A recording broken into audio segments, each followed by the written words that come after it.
Welcome, it's July 23, 2020, and this is going to be our half hour of yoga for today. Come to standing with your toes together, stretch the crown of your head up towards the ceiling, release, relax your shoulders, feel your head slide back nice and comfortably. Hips are over that sweet spot halfway between your heels and the balls of your feet, so your weight is even front and back. Your knees are slightly softened, not locked. Your tailbone is slightly tucked under. And then just standing nice and straight here, relax for a few breaths. Check the clock to make sure I don't run late. I did that with plank pose. Much, I'm sure, to everybody's joy and delight.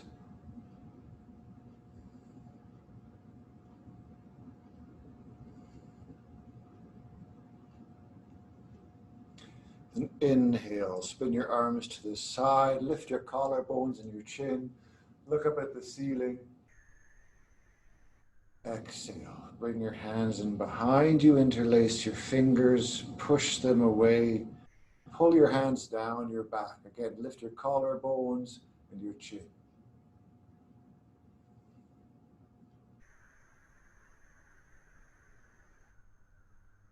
And release. Lean gently forward. Tuck your chin into that spot in between your collarbones. Roll your back just ever so slightly down.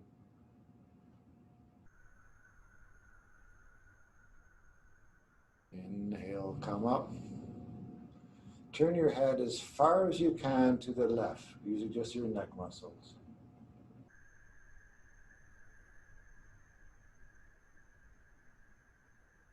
Slowly come back to the front and as far to the right as you can.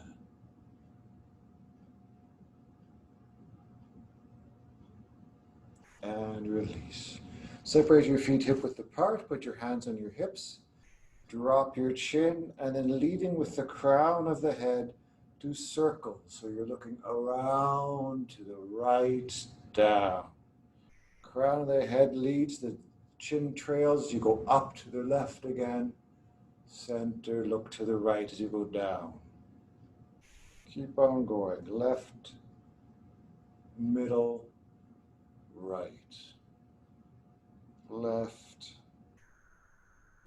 middle, right. One more time, going left first. And stop with your head in neutral, looking forward. Then drop your chin, lead with the crown of the head to the right, and up to the middle, down to the left. So the chin drops to come to the left. Then move your head over to the right. Just feel like you're trying to draw a big circle on the ceiling using the crown of your head.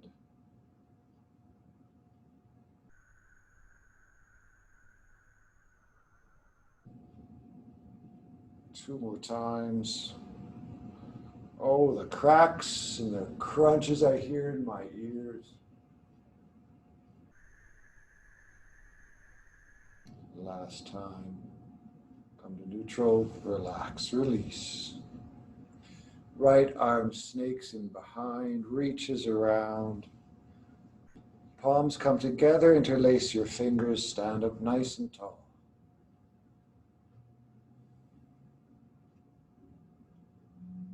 And release, just pull your arms over to the left side and do the same thing here. Stand up nice and tall.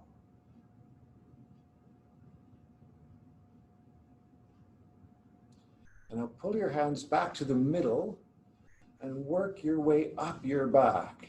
You will keep your hands interlaced, but you may find it difficult to get them very high. That's okay. Pull your shoulders and your elbows back, lift your collarbones gently, lift your head back just ever so slightly.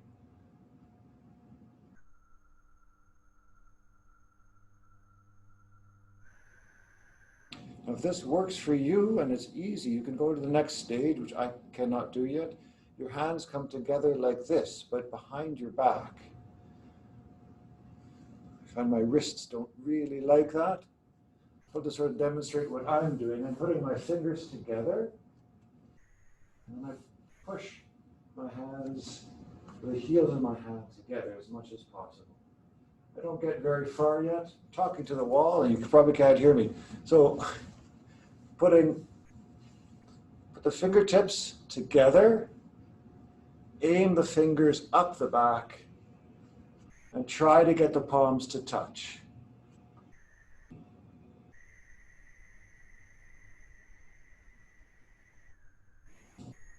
If that's not working, then you keep the hands interlaced. You can also do fists. I find the fists not quite as effective, but I'll show you how that looks like. You're like this, like this.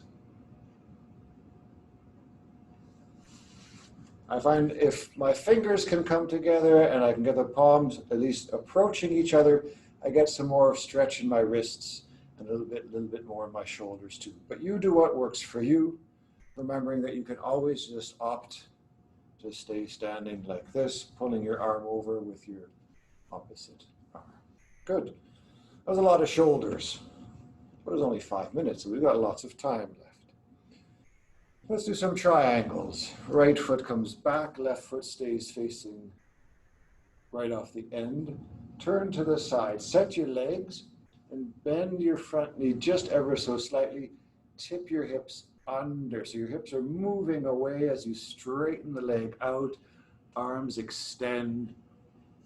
Nice full triangle pose, but take your time getting there. Make sure you're opening to the side and your legs are trying to lengthen.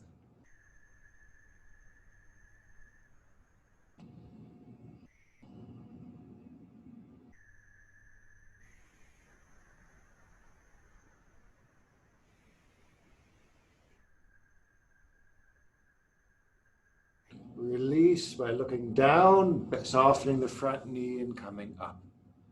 Step to the front and set it up with the right foot forward, left foot back. Set up your legs, set up your hips. Soften that left knee as you come, the right knee as you come down.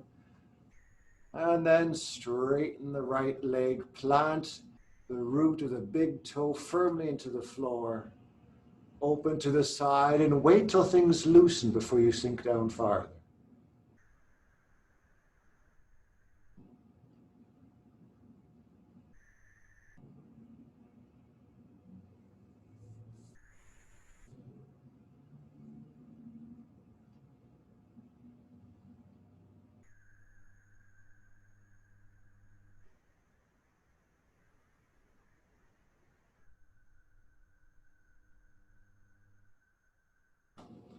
Release by looking down, softening the front knee, coming up. Step to the front. We're going to do a rotated triangle. This is an advanced pose, so if you prefer, just do what we just did. Again, right and left. For rotated triangle, I put hands on my hips, step back with my right foot. Not as far as I do for the standard triangle. Feet are still hip width apart. Left hand stays on the hip, right hand comes up into the air. Exhale, lean forward, soften the left knee. Bring the right hand now down, either on the shin or onto the ground on the inside or outside of the foot. Push the left hip back, rotate to the left, extend the left arm up.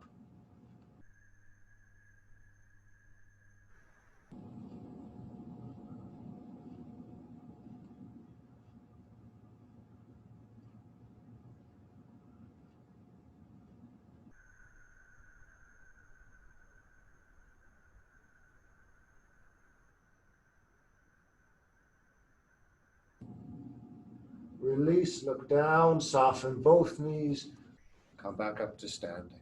Step back, step forward with the right, and let's do it on the opposite side. So the left foot steps back, hands on your hips, left hand up to the ceiling, soften the right knee as you lean forward, left hand comes down, turn to the right. At the same time, push the right hip back, try to straighten the right leg.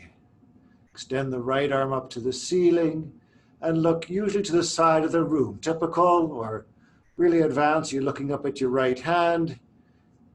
Here I don't want to really crash into the desk, so I'm going to keep on looking out to the right.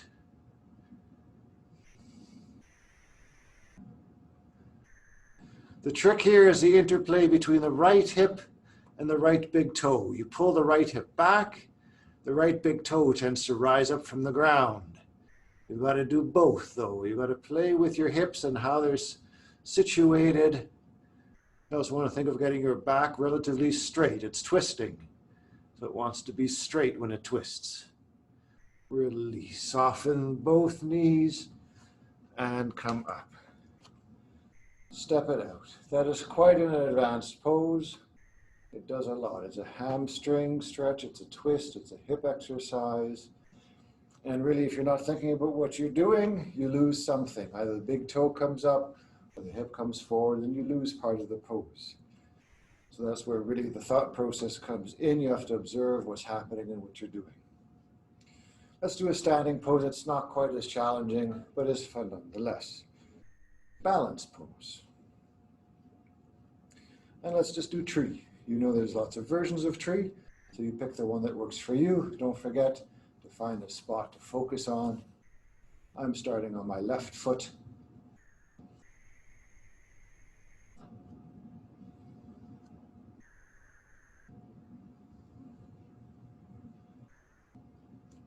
Whoa. Especially when the hands come overhead, you've got to reset the head. It tends to then jut forward. Got to also tuck the tailbone back under, pull the ribs in a little, engage your core. You still want to stand as a straight line from the crown of the head down to the standing foot, no matter where the hands end up.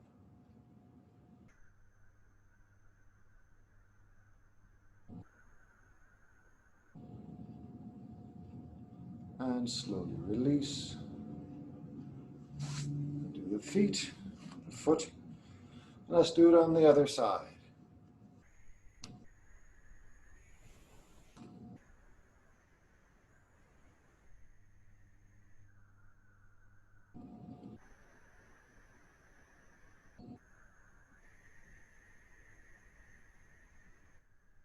I have a nice view here going out across the experimental farm.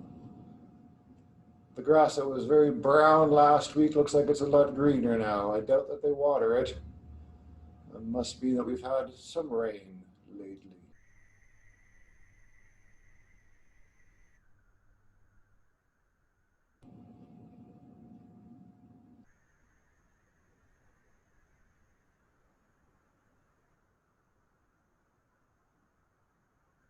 And release. Shake it out. And let's come on down to the floor. I'm going to do a flow to get down. You can simply sit down if you like. Inhale, look up. Exhale, fold. Inhale, halfway up. Exhale, plant the palms, step back to high plank, keeping the elbows in tight. Come down to low plank. So I don't touch the ground. I'm float, well, my hands and feet do. The rest of me doesn't. And then I push myself forward and up to upward facing dog. And then downward facing dog. In downward facing dog, I separate my feet, replant my hands, walk out the dog, see if my heels are getting a little bit longer. And then straighten the legs, push the hips back, open up the shoulders. And the knees to the ground. We're going to come to lying on our bellies immediately for Sphinx pose. Nice tall Sphinx. Look down your nose somewhere towards the tip of your fingers.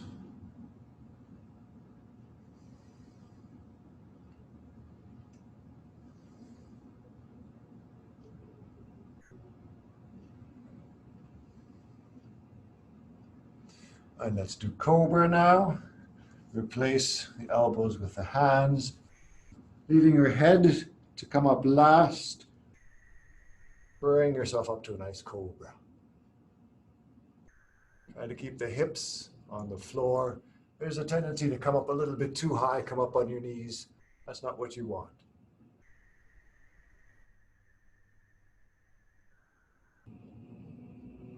Release. Roll your hips. And now you can do this either one-sided or two-sided. It's up to you. I'm going to demonstrate the two-sided version. I will let you know when you want to switch sides if you're doing it one-sided. I'm going to reach around, grab my right ankle, reach around, grab my left ankle. Bring my knees back together. Look down at the ground as I push my heels up into the air, stretching the front of my body.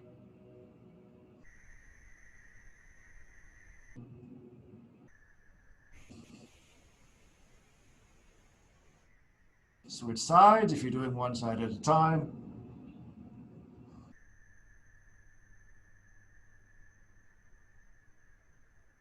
And release. Keep holding on to your ankles though. Bring your chin down to the ground. Bring your hands onto your feet. If you can, grab both feet, if not, again, one foot at a time. And pull the heels in tight. And then lift your knees gently off the ground. So your whole body, chin to hips, is on the floor. But your knees are off. Pulling with your hands. Switch sides if you're doing one side at a time.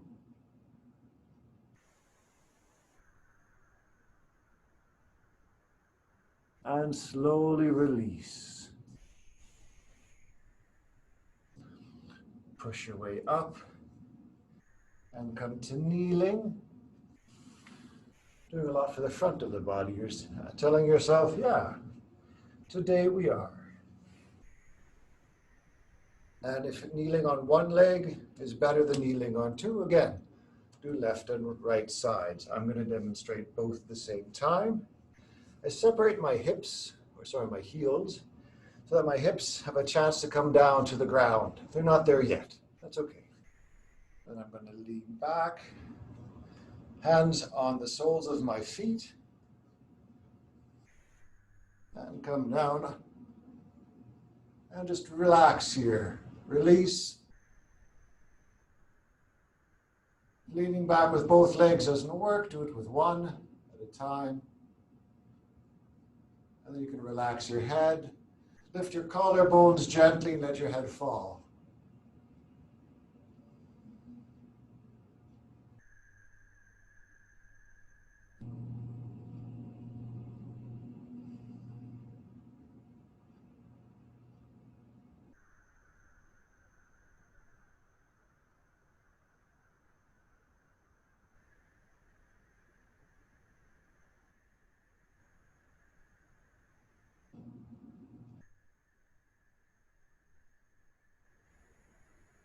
If you're doing one leg at a time, roll over to the long leg, extend the bent one, and then bend the opposite and come back. If you're doing two legs at a time and it's working for you, see if you can aim the crown of your head down towards the floor, maybe even landing on it. Your back stays arched.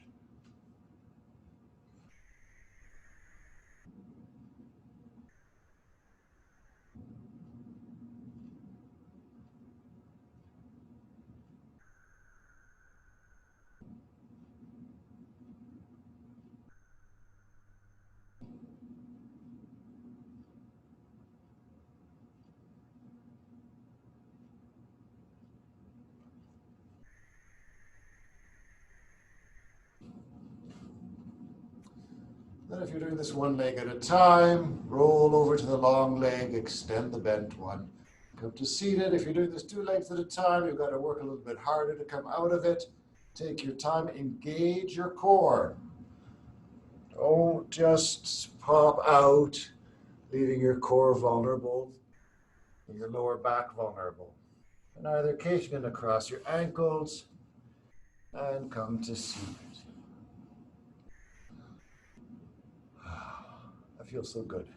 And you might ask yourself, well, that was exactly what we just did, only We did it first on our bellies and then we did it on our legs. And you're right.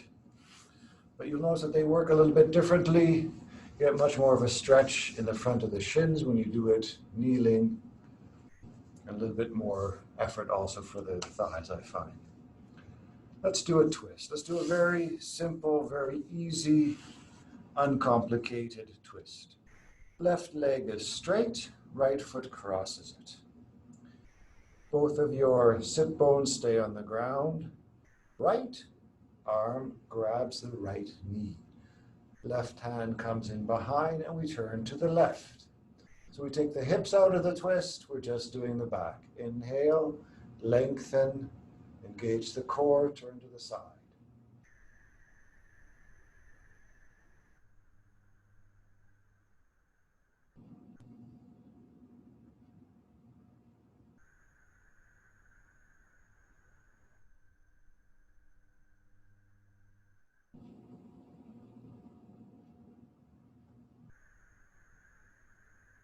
Release. That's a nice gentle twist, so we don't really need a counter twist afterwards. Straighten the right leg, bend the left. The foot crosses the knee to end up at the end of the right thigh. Left arm grabs the left knee. Right hand in behind. Extend out through the crown of your head, nice and tall. Toes of your extended leg can be pointing up towards the ceiling, and then turn to the right.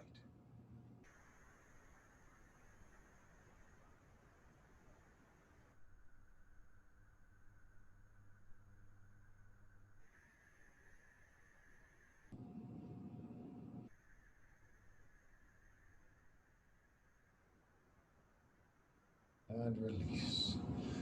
Now we're going to do a 4 pose. The style of 4 you choose depends on you. The one that we all know is the one that you do on the ground, sitting down. Your right shin is going to cross your left thigh. Use your muscles to push the right knee away from you.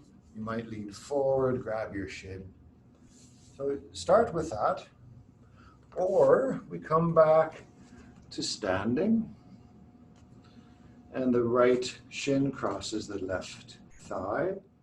And then you come down on your left toes.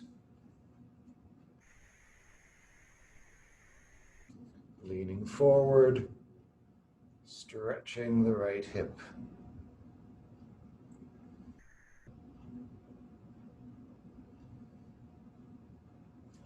There's a balanced version of this as well. It's a little bit less of a stretch then, but more of a balance challenge, and it's quite a balance challenge. You try to stand on just the left toes. Again, I'm nervous about crashing into the tables, but since they're there, I can use them as aids instead. Fingertip touch, help learn my balance. Yay. It's a lot easier than when you're reaching from the ground and you lift up from the ground with your hand if you've got something beside you. All right, other side. So you can either do it on the ground or you can do it like this, and you don't have to stand up to come into it. Let's see if you've got something to hang on to. You just put your shin across and settle down. I'm going to do the stretch for the hip first, so lean forward.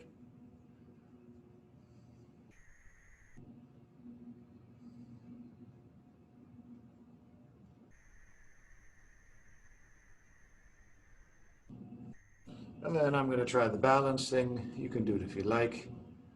It's obviously optional. Again, the higher your head goes, the easier it is to keep the balance. The problem is getting there. If you can sit nice and tall, that's why if you've got something beside you, you can sit tall already, using that something as support, and then let go. Well, almost. This is probably the most difficult balance pose I know. Let's have our handstand. But you know, I don't do handstand anymore. I used to love doing handstand. But, oh well. Glaucoma runs in my family, and I'm almost there. I don't quite have it, but the pressure in my eyeballs is building, and inverted poses are contraindicated for glaucoma. It's about the only thing that I know of where there's a specific contraindication. So yes, if you've got neck issues and certain poses are not good, but glaucoma is something that you really want to watch out for. Anyway, that's why I don't do any inverted poses anymore. No real true inversions, handstands, headstands. I used to love them all. We're just going to do a simple legs in the air. It's not the best view of me, I'm sure, but lie down. I'm going to do the version where I hold on to my legs, just so that's a little bit more relaxing and a little bit less effort. If you didn't do the core workout, feel free to not hold on to your legs and to use your core for this.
We're going to make this a little bit more difficult by turning it into a forward bend. The goal is to have your back and your head on the floor, flat, just as if you were lying here like this with your feet up. But you're going to walk your hands now up your calves and pull your feet overhead. As you do so, pull your tailbone back down to the ground.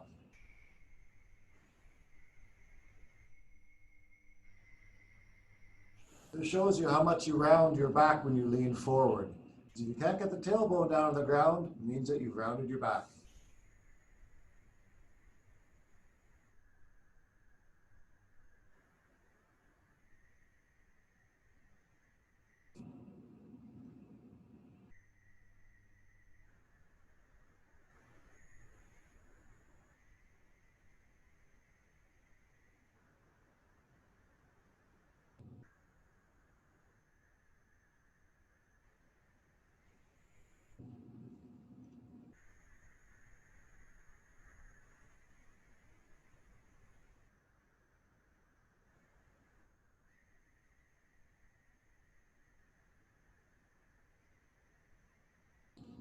And then pull your knees into your chest, squeeze them in, roll side to side, and extend for corpse pose.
And start moving a little bit again, rolling your ankles, your feet, your wrists, your arms.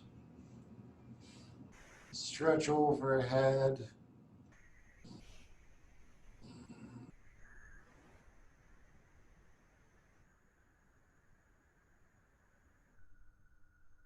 And then roll over to your right side.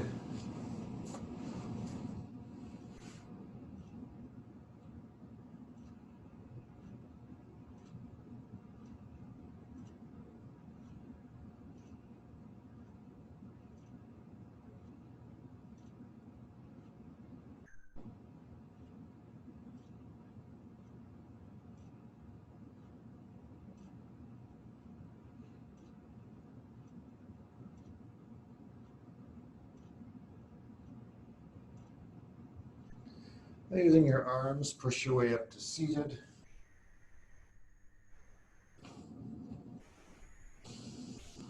Cross your ankles, rest your wrists on your knees or in your lap. Tomorrow we're going to start with some breathing exercises. We're sort of leaving those go. I don't have that nice breathe mat in front of me. Stretch the crown of the head up towards the ceiling. Inhale, bring your hands together. Namaste. Thank you very much for joining me. The weather outside looks much nicer than it did this morning. Fluffy clouds, no rain. Can't wait to get back to the tent. See you tomorrow. Bye-bye.